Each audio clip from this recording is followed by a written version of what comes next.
Samajwadi party के वरिष्ठ नेता आजम खां और बसपा सुप्रीमो मायावती में जुबानी जंग से यूपी का सियासी तापमान हाई हो गया है। दरअसल बसपा सुप्रीमो ने कल लखनऊ में रैली संबोधन के दौरान बिना किसी का नाम लिए कहा था कि अफवाह फैलाई गई कि दूसरी पार्टी के फलाना वरिष्ठ नेता हमारी पार्टी में शामिल हो रहे हैं। दिल्ली और लखनऊ में मुलाकात भी हो गई है। मायावती ने कहा कि मैं ऐसे किसी से छिप कर नहीं मिलती हूँ, जब भी मिलती हूँ तो खुले में मिलती हूँ। दरअसल पिछले महीने जब आजम खान ने जेल से बाहर आए थे, तब से ही अफवाहें उड़ने लगी थीं कि सपा के कद्दावर नेता बसपा में शामिल हो सकते हैं। इसके अलावा मायावती और आजम खां के बीच दिल्ली और लखनऊ में मुलाकातें भी हो चुकी हैं। हालांकि दोनों ही नेता अपने अपने अंदाज में इन दावों को खारिज भी करते रहे। ऐसे में जब मायावती ने लखनऊ में बड़ी रैली कर इस मामले का जिक्र किया तो आजम ने भी इसका मजबूत जवाब दिया। आजम खान ने कहा कि मैं इस पर थोड़ा दुख जाहिर करता हूं। उन्हें कैसे खबर पहुंची वह मुझे पता नहीं। मैं ही नहीं, पूरा देश उनका बहुत सम्मान करता है और वे इसकी हकदार भी हैं। आजम ने कहा कि वह मुख्यमंत्री रहीं ना रहीं इससे कोई लेना देना नहीं है। वह बड़े जनसमूह की नायक हैं, वह एक बड़ी नेता हैं, मैं उनकी इज्जत करता हूं। अगर किसी माध्यम से उन तक ऐसी कोई खबर पहुंची है जिससे उन्हें दुख पहुंचा है तो मैं अफसोस करता हूं। आजम ने कहा कि मेरी नज़र में उनकी अहमियत है, मेरे दिल में उनके लिए कोई कमी नहीं है। मुझे उम्मीद है कि आगे भी यही स्थिति बनी रहेगी। वह बड़ी सियासतदान है, मैं तो एक छोटा सा कार्यकर्ता हूं।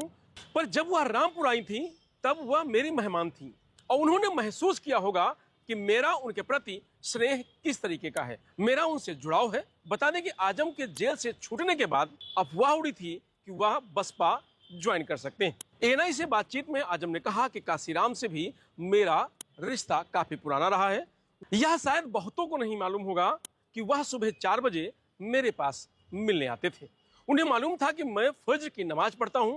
वह मुझसे कहते थे कि मैं ऐसे ही वक्त पे आता हूँ ताकि आप मिल जाएं। उन्होंने कहा कि उनसे मिलने पर आधा या 1 घंटा बात होती थी। मेरा उनके बड़ों से भी रिश्ता रहा है। मैं ऐसा नहीं हूं कि कोई ऐसी बात करूं या कहूं जो दुख का कारण बन जाए, शिकायत का सबब बन जाए। मुझे अगर मिलना होगा तो मैं जरूरी नहीं कि कोई राजनीतिक कारण ही हो। आजम ने कहा कि हमारी कुछ मानवीय जरूरतें भी हो सकती हैं, सामाजिक भी हो सकता है। कभी भी जरूरत होगी तो हम मिल सकते हैं। मैं उनका शुक्रिया अदा करता हूं कि उन्होंने कोई ऐसी बात नहीं बोली जिससे मेरे दिल को ठेस पहुंचे।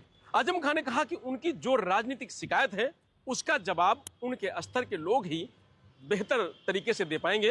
अब वो देंगे या नहीं देंगे वो बेहतर जानते हैं। मैं पिछले 8 से 10 सालों में ऐसे हालात का शिकार हूं कि मुझे यही नहीं मालूम है कि कौन सा पार्क कहां था और अब कहां है।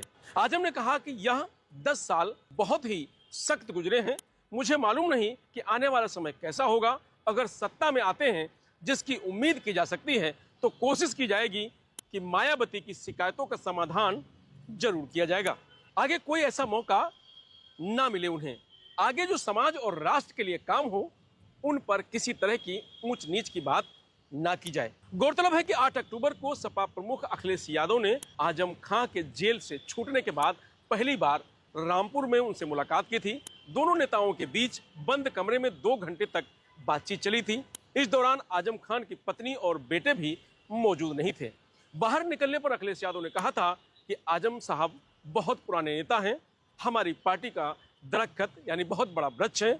आजम परिवार पर भाजपा केस करके वर्ल्ड रिकॉर्ड बनाना चाहती है। यह बड़ी लड़ाई है और उसमें हम सब मिलकर लड़ेंगे। मुलाकात के बाद आजम फिर से अपने पुराने अंदाज में दिखे थे। एक बातचीत में आजम ने कहा था कि खूबसूरत हाल तो आज भी वही हैं, चलिए किस गली से चलेंगे।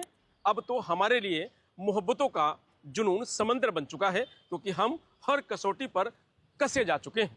बसपा सुप्रीमो मायावती ने 9 अक्टूबर को 9 साल बाद लखनऊ में शक्ति प्रदर्शन किया था। वह पुराने तेवर में नजर आई थी। उन्होंने मंच से सीएम योगी की तारीफ की और सपा को दोगला बताया था। मायावती ने आजम के बसपा में शामिल होने की अटकलों पर पहली बार खुलकर बोली थी। उन्होंने कहा कि मैं ऐसे किसी से छिप कर नहीं मिलती हूँ, जब भी मिलती हूँ तो खुले में मिलती हूँ। तो मायावती और आजम खां में वार और पलटवार जारी है। फिलहाल इस खबर में इतना ही। आप देखते रहिए लोकमत हिंदी।